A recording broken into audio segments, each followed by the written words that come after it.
आवाज news true voice. आदाब नाज़रीन, आवाज़ न्यूज़ चैनल पर आपको खुशामदीद। सीनियर कांग्रेस रहनुमा और 40 साल सियासी तजुर्बे के हामिल आलूला इंदर किरण रेड्डी ने एक इंटरव्यू में कहा कि 40 सालों से कांग्रेस पार्टी के साथ है और मेहनत करने वालों को हमेशा पहचान मिलती है। इंदर किरण रेड्डी ने कांग्रेस पार्टी के रहनुमाओं, खास तौर पर रियासती सदर रेवंत रेड्डी, टीपीसीसी सदर महेश कुमार गौड़ और शबीर अली, एआईसीसी इंचार्ज मीनाक्षी नेटर्जन का शुक्रिया अदा किया।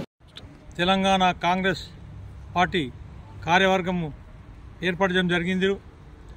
అందులో ముఖ్యంగా నన్ను బద్దం ఇంద్రకరణ్ రెడ్డి గారిని నన్ను ప్రధాన కార్యదర్శిగా నియమించడం జరిగింది।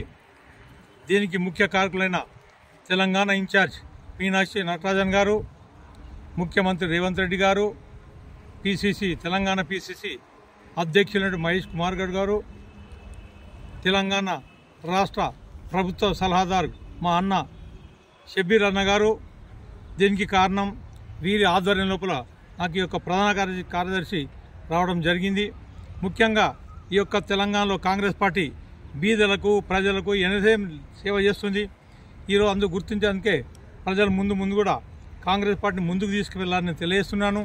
ఈరోజు చూడండి, గత ప్రభుత్వము 10 సంవత్సరాలు ఉన్న ప్రభుత్వము, ఆ రోజు రైతులు వరి వేస్తా అంటే ఉరి అన్న ప్రభుత్వం కేసీఆర్ గారు। కానీ ఈ యొక్క తెలంగాణలో ఉన్నటువంటి కాంగ్రెస్ అలా కాదు, రైతులు వరి వేస్తే సన్నవడ్లు వేస్తే వాళ్ళకి 500 బోనస్గా ఇవ్వడం జరిగింది। అంతేకాకుండా బీదలు ఉన్న ఆలోచనతో ఈరోజు ప్రతి ఒక్క ఇంటికి 200 ఇంటి లోపల కరెంట్ బిల్లు మాఫీ చేయడం జరిగింది।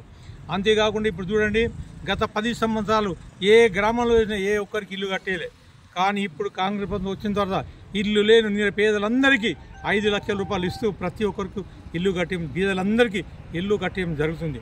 అంతేకాకుండా చూడండి, ఈరోజు బస్సు మహిళల గురించి బస్సు ఫ్రీ చేయడం జరిగింది। ఇక రకరకాల అభివృద్ధి కార్యక్రమాలు చేస్తుంది కనుకనే కాంగ్రెస్ పార్టీ వైపు ప్రజలు మొగ్గు చూపుతున్నారు। వచ్చే ఎన్నిక అతి తొందర లోపలనే జూలై ఆగస్టు లోపల లోకల్ ఎన్నికలు వస్తున్నాయి కనుక ఎంపీటీస్ కానీ, జెడ్పీటీస్ కానీ, గ్రామ పంచాయతీ కానీ, మున్సిపల్ కానీ వీటి ఎన్నికల సంఘ ప్రజలు ముందు ఉండి ఈ యొక్క కాంగ్రెస్ పార్టీ చేసిన సేవలను గుర్తించి ఖచ్చితంగా కాంగ్రెస్ పార్టీ ఈరోజు అన్ని ఎంపీటీసీ, సర్పంచ్ అండ్ గ్రామ పంచాయతీ సర్పంచ్ కానీ, జెడ్పీస్ కానీ ఖచ్చితంగా కాంగ్రెస్ పార్టీని గెలిపిస్తారని ఆశిస్తున్నాను।